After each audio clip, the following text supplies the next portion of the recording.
네, 누가복음 10번째 시간입니다. 4장 14절부터 30절에 있는 말씀 함께 살펴보도록 하겠습니다. 오늘 말씀의 핵심은 16절부터 30절 있는데요. 14절과 15절은 예수님께서 갈릴리에 성령의 능력으로 오셔서 사역을 하셨고 그 사역의 결과로 많은 사람들에게 칭송을 받았다. 그래서 소문이 확산됐다라고 하는 것을 이야기하고 있고요.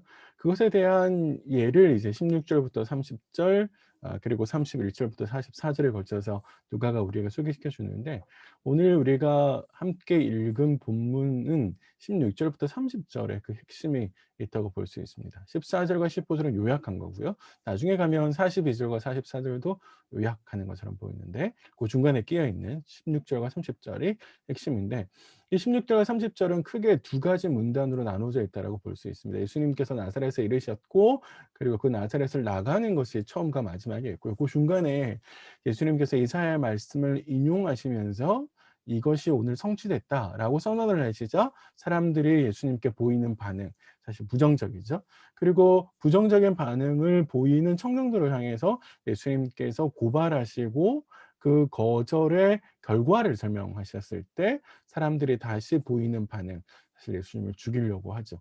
요렇게 크게 두 개로 나눠져 있거든요. 그래서 그 중간에 끼어 있는 예수의 말씀과 나사렛 사람들의 반응의 사실 오늘 본문의 핵심이고 왜 사람들이 거절하게 되었는가, 거절했을 때 어떤 결과가 벌어지는가, 그 말씀을 이해하는 게 오늘 본문의 핵심이라고 볼 수 있습니다.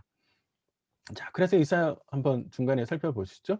예수님께서 이사야 말씀을 인용하시는데 이사야 61장과 61장 1절과 2절이요.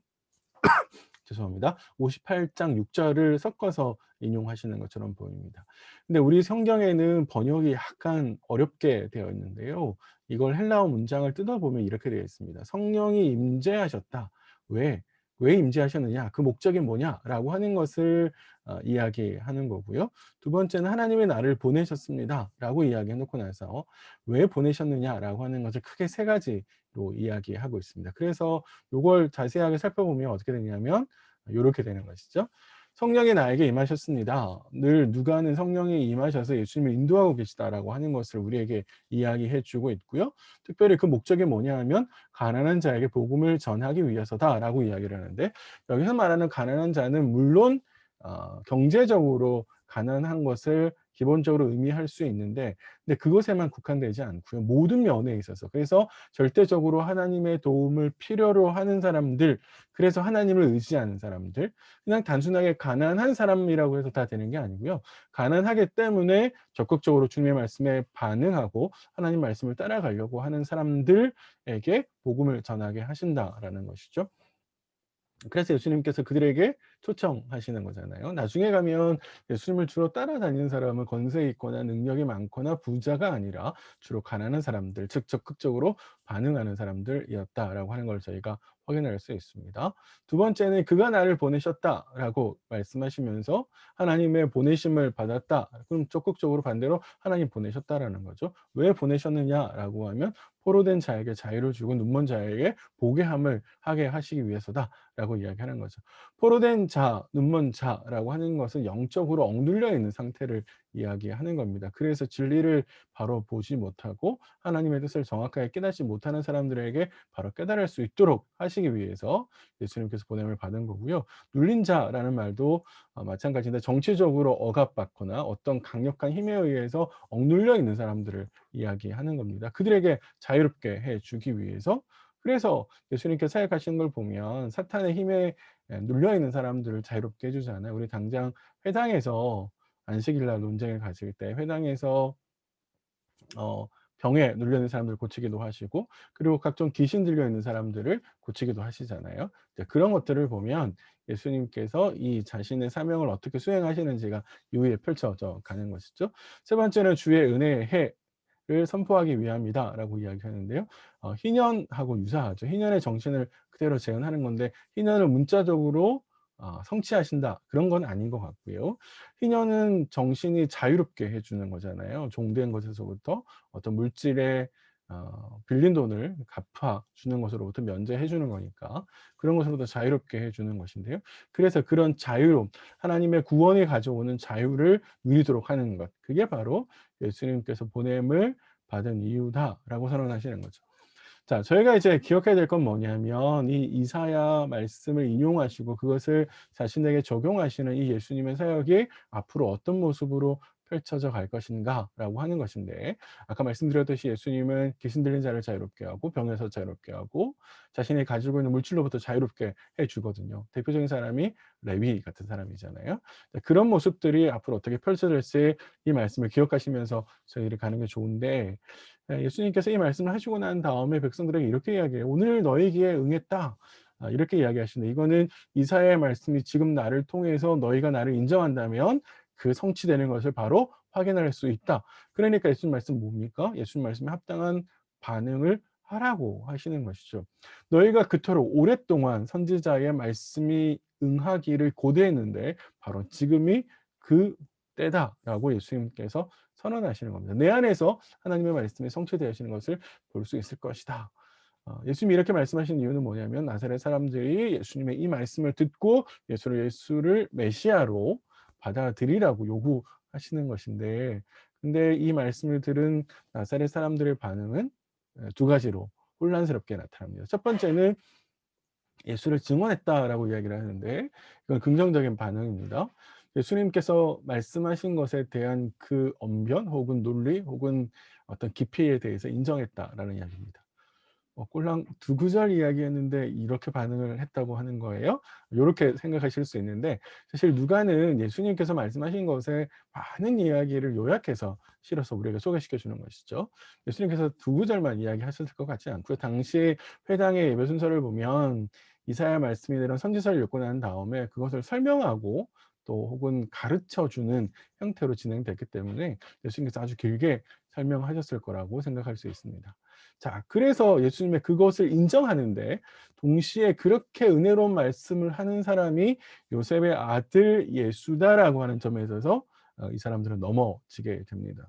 그러니까 예수님이 그 놀라운 말을 하셨다. 그 놀라운 말에 놀라는 것이 아니라 그 놀라운 말을 요셉의 아들, 우리가 알고 있는, 이미 어릴 때부터 우리가 보고 온 바로 그 요셉의 아들 예수가 이야기하고 있다라고 하는 것에 대해서 마음을 받아들이기 어려워하는 것이죠. 우리가 알고 있는 그 사람이 이런 놀라운 이야기를 하는 건가? 예수님 말씀은 사실 자신을 메시아라고 선언하시는 거잖아요. 자신이 지금 메시아라고 이야기하는 건가? 그거 맞는 건가? 자, 이렇게 반응을 하는 것이죠. 그래서 예수님은 사실 그들의 마음을 읽은 거죠. 그래서 그들의 마음을 읽었기 때문에 속담을 가지고 와서, 그 속담이 뭡니까? 음, 의사가 능력이 있다면 자신의 몸부터 고쳐야 되지 않겠냐 이거잖아요. 이건 만약에 당신 메시아라고 이야기를 한다면 어떻게 해요?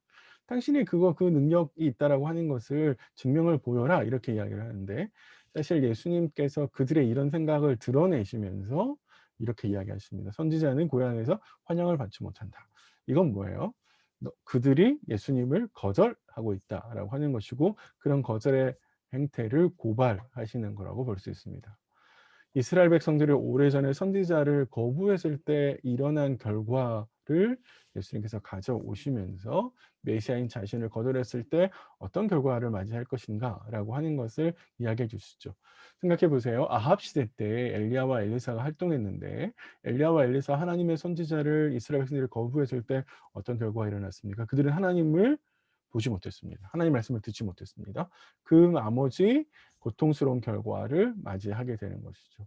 3년 6개월 동안 비가 오지 않은 일도 있었고요. 대신에 이방 사람들이 복을 받게 되었죠. 엘리야 시대 때 시돈 땅의 과부가, 그리고 엘리사 시대 때는 나만 장군이 복을 받게 되었습니다. 이건 결국에 이렇게 이야기하는 것이죠.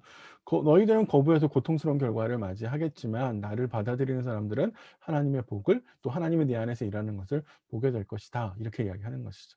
당장 재밌게도 다음 단락에 나와 있는 가버나움에서 예수님께 사역했을 때 많은 사람들이 예수를 받아들이고 환영하고 있고, 그러면서 그들은 하나님께서 베푸시는, 예수를 통해서 베푸시는 놀라운 기적과 말씀의 가르침을 듣게 되거든요.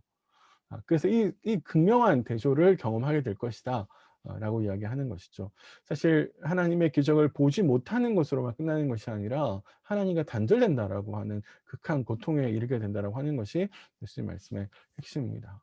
자, 그러니까 우리가 어릴 때부터 보아온 요셉의 아들 예수가 자신의 메시아라 그러고 그 메시아라고 하는 것을 받아들이지 못하자 너희는 이방 사람들보다 과부보다 못한 사람이야 라고 이야기하고 그래서 하나님부터 극한 고통을 당할 거야 라고 이야기를 하니까 사실 고향 사람들은 화를 내는 것이죠.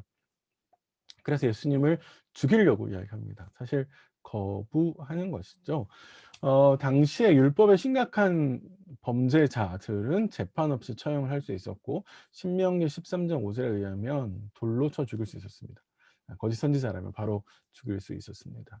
자, 그래서 이 사람들은 예수님을 죽이려고 낭떠러지로 몰고 갔다라고 이야기하는데 예수님께서 피하셔서 나오시는 걸 볼 수 있습니다. 예, 오늘 말씀을 이렇게 정리를 하면서 저희가 몇 가지 좀 적용해 보시면 좋겠는데요.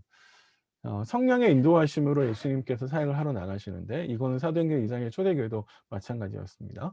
오늘 내 안에도 욕심을 따라가는 모습보다 내 생각을 따라가는 것보다 하나님의 말씀을 따라서 성령을 따라서 그래서 내가 하고 싶은 거가 아니라 내가 해야 될 일을 뭔지를 먼저 확인하셔서 가시면 좋을 것 같아요. 두 번째는 예수님이 자신이 하시는 일이 자유와 해방, 치유와 풍요라고 이야기했는데 그 사실 우리 안에 예수가 있다면 내가 예수를 진짜 따라가고 있다면 내 안에도 자유와 해방, 치유와 풍요가 있어야죠. 그런 것들이 내 안에 있는지 정말로 있는지 왜 없는지 없다면 뭐가 문제가 되고 있는지 한번 점검해 보시면 좋을 것 같고요. 세 번째는 이 나사렛 사람들이 사실 자신이 알고 있는 선지식 어릴 때부터 자란 요셉의 아들인데 라고 하는 지식이 그리고 오만이 그들이 다 알고 있다라고 하는 오만이 그리고 편견이 사실 예수님을 메시아로 받아들인 것을 방해하거든요.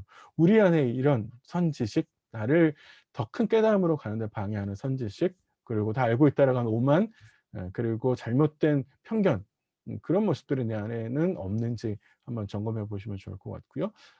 네 번째는 하나님의 말씀으로 내 삶을 치고 지적받을 때 내가 어떤 반응을 보이는지 겸허하게 겸손하게 그 말씀을 받아들이는지 아니면 자존심 때문에 혹은 내가 알고 있는 것 때문에 받아들이지 못하고 거부하고 거절하는 모습은 내 안에 없는지 아침에 묵상할 때 곧 내가 듣고 싶은 것만 들으려고 하는지 내가 믿고 싶은 것만 목사님의 설교를 들을 때도 혹시 그런 태도가 있는 건 아닌지 한번 점검해 보셨으면 좋겠습니다. 오늘도 말씀과 함께 하루를 보내시고요. 또 하루 동안 하나님의 말씀 안에서 평안하시기를 주님의 이름으로 축복드립니다.